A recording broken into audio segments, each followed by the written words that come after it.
Mayong hapon kalakbay, atong patuganon kining inyong Biblia kung kinsa ba jud ang nagpatay kang Hesus, kinsang nagplano sa pagpatay kang Hesus, ngadtong mga kadagkuan sa mga pari.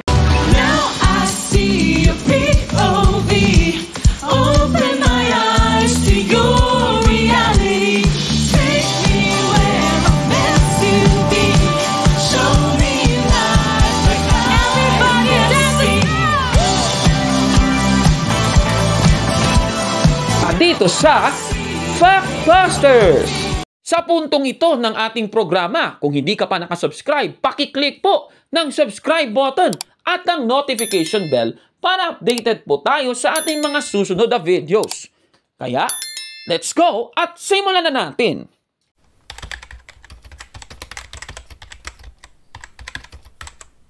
Magandang araw mga kapatid and welcome na naman sa isang bagong episode ng Factbusters PH. Babasahin natin ang ikalawang Korinto, Kapitulo 11, versikulo 4. Ganito po ang ating mababasa. Sapagkat malugod ninyong tinatanggap ang sinumang dumarating at may Jesus na ipinangangaral na iba sa ipinangaral namin. Tinatanggap ninyo ang Espiritu at aral na iba sa itinuro namin sa inyo. Dito po sa ating nabasa, si Apostol Pablo ay nagpahayag ng pagkadismaya dahil tinatanggap daw ng mga taga-Korinto ang ibang pangangaral tungkol kay Jesus. At syempre, nadidismaya si Apostol Pablo dyan mga kapatid.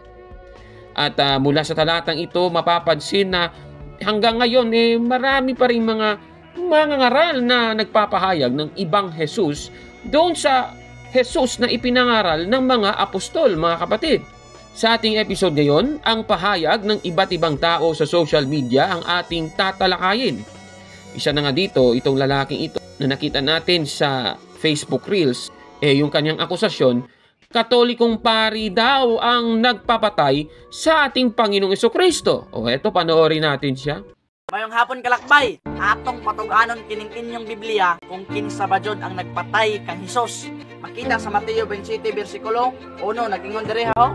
Sayo sa buntag ang tanan kadagkuan sa mga pari ug ang mga namunuan sa mga Hudyo nagplano sa pagpatay kang Hesus. Kinsang nagplano sa pagpatay kang Hesus? Ngadtong mga kadagkuan sa mga pari.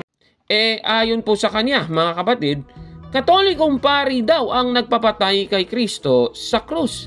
Ayon daw sa Biblia na yung talata na kanyang binasa, Mateo 27:1, na sa Tagalog ay ganito po ang sabi. Kinaumagahan, nagpulong ang mga punong pari at mga pinuno ng bayan kung paano nilang maipapapatay si Jesus. O, dito po sa nabasa, dahil nabasa yung punong pari, yung mga punong pari daw ay nagpupulong-pulong para maplanuhan kung paano maipapapatay ang ating Panginoong Jesucristo. Paano ko naman nasabi na yung kanyang sinasabi, Katolikong pari talaga? Syempre, tinuturo niya yung saling ng Katoliko na siguro pamilyar sa inyo yan, yung Biblia Katoliko na kanyang itinuturo. Grabe talaga. So, ibig sabihin, yung talaga yung tinutukoy niya, Katolikong pari daw. Tanong, totoo ba ang kanyang pangapahayag na ito? Sino ba ang nagpapapatay sa ating Panginoong Jesucristo sa krus ayon po sa banal na kasulatan, mga kapatid? Sa pagkakataong ito, may dalawa pong sagot sa nasabing tanong na ito. Ang unang sagot ay siyempre yung literal na sagot. Sa Mateo 27:1, nabasa kanina na nagpulong ang mga punong pari at mga pinuno ng bayan. Dalawa yung mga punong pari at mga pinuno ng bayan. Let's be specific. Sino ba ang tinutukoy dito? Sa salin na Easy English Bible, ganito po ang sabi. Early the next morning, all the leaders of the priests and the important Jews met together. They decided how to make the Roman rulers kill Jesus. Sa ating nabasa, ang punong pari, yun po yung mga leaders ng mga pari at yung mga important Jews. At lumalabas, pinagpaplanuhan pala nila na ang gagawin ng mga Roman rulers, ipapatay ang ating Panginoong Jesucristo. Para mas maintindihan palalo natin ang senaryo, gagamitin na natin siguro itong salin na Amplified Bible Expanded Edition ng Mateo 27:1. Sa salin na ito, mas specific yung mga punong pari at yung mga elders nung unang panahon na yon, tumutukoy sa mga Sanhedrin at mga taga-Jewish High Court. Tama naman yun, ano? Very specific. At yung rason kung bakit yung mga Roman rulers ang magpapatay sa ating Panginoong Jesucristo, ayon po dito, since under Roman rule, they had no power to execute anyone. Ibig sabihin, yung mga punong pari, wala silang kapangyarihan na ipapatay at i-execute ang ating Panginoong Jesucristo. So, dapat, yung senaryo is, yung mga Roman rulers, sila talaga yung magpapa-execute para patayin ng ating Panginoong Jesucristo. So lumalabas, mga kababayan, mga Sanhedrin priests at ang mga Hudyo, pati na rin yung mga Romano na namamahala sa Jerusalem, ang nagpapatay sa ating Panginoong Jesucristo. Katunayan, sa isa pang talata sa Biblia, unang Tesalonica 2:14, ganito po ang ating mababasa. Mga kapatid, ang nangyari sa inyo ay tulad ng nangyari sa mga iglesia ng Diyos sa Judea, sa mga nananalig kay Kristo Jesus. Inuusig kayo ng inyong mga kababayan, tulad din ng mga taga-Judea na inusig ng kapwa nila Hudyo. Sa 15, ang mga Hudyong ito ang pumatay sa Panginoong Jesus at sa mga propeta. Sila rin ang umuusig sa amin. Nagagalit sa kanila ang Diyos at kaaway sila ng lahat ng tao. Dito po sa ating nabasa, napakaliwanag, ang mga Hudyo ang nagpapatay sa ating Panginoong Jesucristo. At dahil ang konteksto ng kanyang pahayag ay tungkol po sa magiging literal na sagot sa tanong, kaya mali talaga siya, mga kababayan. Hindi po Katolikong pari ang nagpapatay sa ating Panginoong Jesucristo. Lumalabas, Jewish priest ng Sanhedrin yung nagpapatay sa ating Panginoong Jesucristo sa tulong ng mga Roman rulers, mga kapatid. Kaya ang sinasabi niyang ito, Mayong hapon kalakbay, atong patuganon kining inyong Biblia kung kinsa ba jud ang nagpatay kang Hesus. Makita sa Mateo 27 bersikulo 1, nagingon diri ho, sayo sa buntag ang tanan kadagkuan sa mga pari ug ang mga namunuan sa mga Hudyo nagplano sa pagpatay kang Hesus. Kinsang nagplano sa pagpatay kang Hesus? Kadtong mga kadagkuan sa mga pari. Pasted, yan! Nako ha, mali! Ayan na naman ha, mali. Pero, kasi sinabi na natin yung literal na sagot sa tanong, puntahan natin yung espiritual na sagot sa tanong. Babasahin natin ang unang Korinto 15:3. Ganito po ang mababasa. Sapagkat ibinigay ko sa inyo bilang pinakamahalaga sa lahat, ang tinanggap ko rin na si Kristo'y namatay dahil sa ating mga kasalanan, tulad ng sinasabi sa kasulatan. Napakaliwanag po ng pahayag ng Biblia. Si Kristo po ay namatay dahil sa ating mga kasalanan. At dahil tayo ay makasalanan, kaya tayo rin ang nagpapatay sa Kanya, kay Kristo, sa krus, mga kapatid. Bakit piniling gawin ito ng ating Panginoong Jesucristo? Sa Roma 6:23, ang mga kasalanan nating ginawa, ang kabayanan po nito ay kamatayan, mga kapatid. At sa Juan 3:17, isinugo po ng ating Panginoong Diyos, yung Diyos Ama, ang kanyang bugtong na anak na si Kristo para iligtas tayo doon sa kabayaran sa kasalanan, mga kababayan. Klarong-klaro po yan. So, ibig sabihin, spiritually, tayong lahat po ay kakibat sa pagkamatay ng ating Panginoong Jesucristo. So, yan po ang ating sagot sa paninira nung mokong na ito. Sa pagkakataong ito, mga kapatid, atin naman pupuntahan ang akusasyon ng isang babae tungkol po sa pagka-Diyos ng ating Panginoong Jesucristo, dahil akusasyon niya, hindi raw Diyos si Kristo dahil marami ang nakakita kay Kristo. O eto, panoorin po natin. Kailanman ay walang nakakakita sa Diyos. Kaya kung ang Diyos mo ay nakikita, katulad nito, at makikita si Jesus ng lahat ng mga mata ng tao, hindi yan Diyos, tao yan. Dahil ang katotohanan, hindi makikita ang Diyos. Nako, grabe naman itong kanyang sinasabi.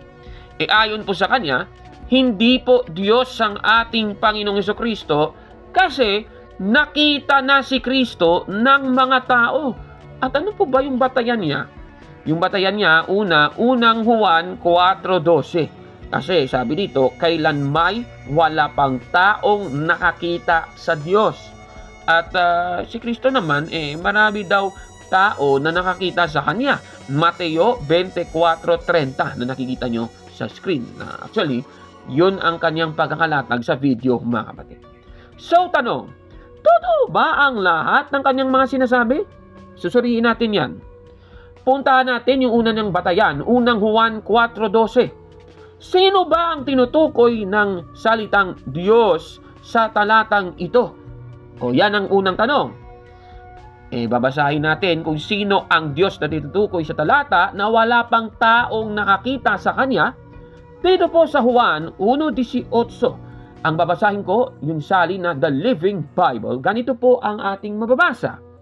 No one has ever actually seen God, but of course, His only Son has, for He is the companion of the Father, and has told us all about Him. Klarong-klaro, no one has ever actually seen God. Yung tinutukoy na God dito, syempre, ang Diyos Ama. Kasi nga, sa susunod na phrase, but of course, His only Son has. Klarong-klaro po yan, mga kababayan. Mula po dito sa ating binasa, ang Diyos Ama po ang tinutukoy na walang taong hindi nakakita sa Kanya sa unang Juan 4:12, mga kababayan. So mula nga dito, kung mapapansin niyo, si Kristo, nakita na pala niya ang Diyos Ama. Yun po ang tamang konklusyon dyan. Ngayon, punta naman natin yung pangalawa ng batayan, Mateo 24:30. Kailan ba ito mangyayari? Sige nga, yung gagawin siguro natin, babasahin natin ng buo. Kasi pinutol niya yan. Ganito po ang ating mababasa, mga kapatid. Sasalin ng ang dating Biblia ng Mateo 24:30. At kung magkagayoy, lilitaw ang tanda ng anak ng tao sa langit. At kung magkagayoy, magsisitaghoy ang lahat ng mga angkan sa lupa. At makikita nila ang anak ng tao na napaparitong sa mga alapaap ng langit, na may kapangyarihan at dakilang kalwalhatian. Sa ating nabasa, yung mga tao, nakita nila ang anak ng tao noong panahon na yung anak ng tao naparitong sa mga alapaap ng langit. Ibig sabihin, ang kaganapan na ito mangyayari sa mga huling panahon. Klarong-klaro po, wala namang problema doon, mga kababayan. Kaya, yung dalawang talata na kanyang ginamit, hindi niya po napatunayan ang kanyang claim. Wala po talaga siyang napatunayan dito, mga kababayan. Kaya itong sinasabi niya, kailanman ay walang nakakakita sa Diyos. Kaya kung ang Diyos mo ay nakikita, katulad nito, at makikita si Jesus ng lahat ng mga mata ng tao, hindi yan Diyos, tao yan. Dahil ang katotohanan, hindi makikita ang Diyos. busted yan! Nako, mali, mga kababayan. Tama po si Apostol Pablo. Talagang marami po talagang magsasalita ng ibang Kristo laban doon sa Kristo na itinuro ng mga apostol, mga kababayan. Kaya po, huwag na po sana nating tangkilikin ang kanilang mga panloloko kagaya nitong dalawa na ating i-feature sa episode na ito, mga kapatid. Ano pong masasabi ninyo sa ating episode ngayon? Paki-comment po sa baba, mga kapatid. At kung like po ang video na ito, paki-smash ng like button at mag-subscribe sa ating YouTube channel, Factbusters PH kaya. Huwag maniwala sa sabi-sabi. I-check mo na kung fact nga talaga. Hanggang sa susunod na episode, ako po si Cabon. At ito ang Factbusters. Ibig sabihin, yung dalawang ito, mga kapatid, hindi po nila kilala ang ating Panginoong Heso Kristo, mga kababayan. Mga kapatid, magandang araw po at kapayapaan ay maghari sa ating isipan at sa ating puso. At follow and subscribe, Factbuster PH at The Beloved Catholic sa Facebook page ni Kaburnok. At abangan nyo si Kaburnok, no? Dahil marami siyang i-reveal na mga maling aral at matutuhanan natin ang katotohanan. Dahil ang katotohanan ay magbigay sa atin ng tunay na kalayaan. God bless! I am Catholic. I